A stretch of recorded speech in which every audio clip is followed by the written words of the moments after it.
Would you want a bar? Heck yeah.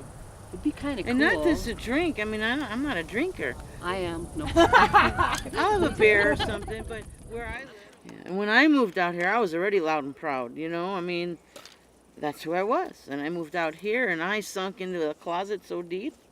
Why? I was scared to death because I thought they were going to hang me by a tree. When I met her, she was pretty... That's what my mom told me. They're going to kill you out there. She was pretty scared. Okay. You know? Yeah. And it was very scary. Very scary. Did that turn out to be the case? No, not at all. Actually, I find it to be more freeing here than anywhere. Oh my gosh, yeah.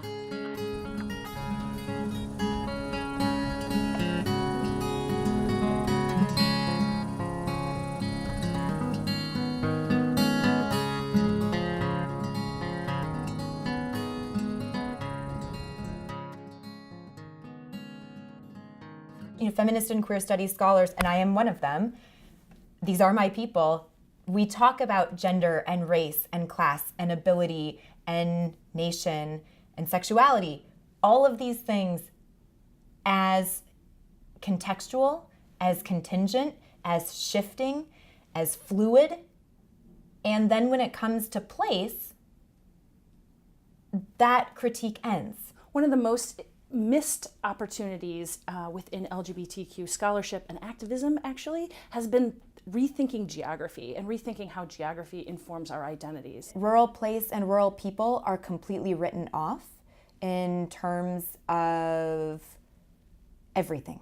But what part of the United States is the most intolerant of diversity? I think that you could say history shows that it is the rural parts of this country. So there's so many statistics, I don't have them in front of me, that there's so many statistics that talk about the, the discrimination, of course, about against the LGBTQ community, but even more so in these rural areas. John talked to Olin and to me about how you had to be very careful about that where he lived. And it seems there were only a handful of people in his life he was out to. Olin says John had a refrain he'd use to describe his life in Bibb County. You just learn to live without, he would say. Without sex, love, romance, support, companionship. You learn to live without.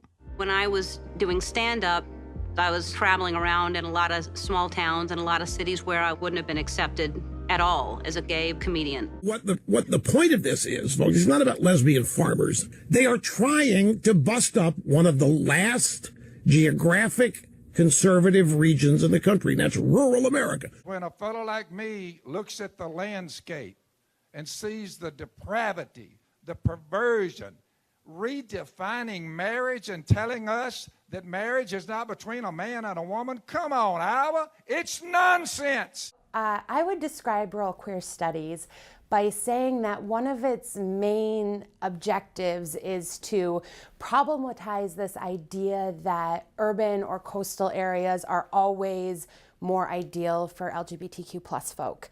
So a lot of our mainstream cultural ideologies and also a lot of academic work starts from the premise that rural spaces are always more dangerous. What's just taking care of a couple of dykes? You one of them? Always more backwards. And on the third day, God created the Remington bolt-action rifle so that man could fight the dinosaurs and the homosexuals. I ain't no faggot, motherfucker. I don't even know no fucking faggot. All queer folk who live in rural areas want to ultimately leave and go to a larger city. There is a tendency to use representations of queer life in rural areas as foils, as sort of points of departure for stories of progress. What happened to you? I just need to get out of this town. You're disgusting. And those stories of progress and change usually involve narratives of escape to more accepting environments. And then it came to me. I'll go to Memphis with you. Memphis? I got it all figured out. People underestimate rural people in terms of, there's a kind of a metro or urban chauvinism. What do you think life is like for LGBTQ people in rural places, like in the rural Midwest, so Minnesota or South Dakota? I think that in rural it's just not talked about as often. People don't acknowledge it, I guess. There's definitely a lot less access to knowledge and to knowing that there's a community there. I think that's fair to say. I would think that LGBT mindset is probably very muted, very, kept down and kept quiet and kept reserved. I don't know, actually. I would hope that people in a rural environment like South Dakota would be able to find their people, and I think that now is the time to be able to do that, and we're only getting better. It's definitely easier in an urban environment. General, normal, mainstream, middle America that doesn't get out and witness a lot of diversity. I feel like they get that diversity through television. There's just a whole broad community out there that you can't get in a reality show sometimes. But one doesn't control how those lessons are or how viewers draw lessons from films. The more that we have people that speak up, the more that we have people that are seen in positions of power, the more that these people who just are ignorant to the fact, they're gonna go, oh, I know someone who's gay. We just need to be a little more visible. Anyone can look back in the last, I think, like 5 years of LGBT work in the movement and say that there's been quite a lot that has taken place over a very short frame of time. People also assume that in order to be visible, one has to have come out. We didn't always kind of replicate that because what's good in one space isn't always good in rural America. The larger gay rights movements want people to come out. It's not going to work for everybody. In a lot of rural places, you can be out without ever having come out. I didn't straight up come out. Yeah, to my parents, but I also, over the years, I didn't hide it. It wouldn't be earth-shaking if I were to come out, but I just don't feel the need to. I never really felt like I came out. I didn't really care what people thought about me. If you like me, you like me. If you don't, you don't. I think the best way to describe being out is just being who you are and not being afraid. Everybody knows. Most of the people know.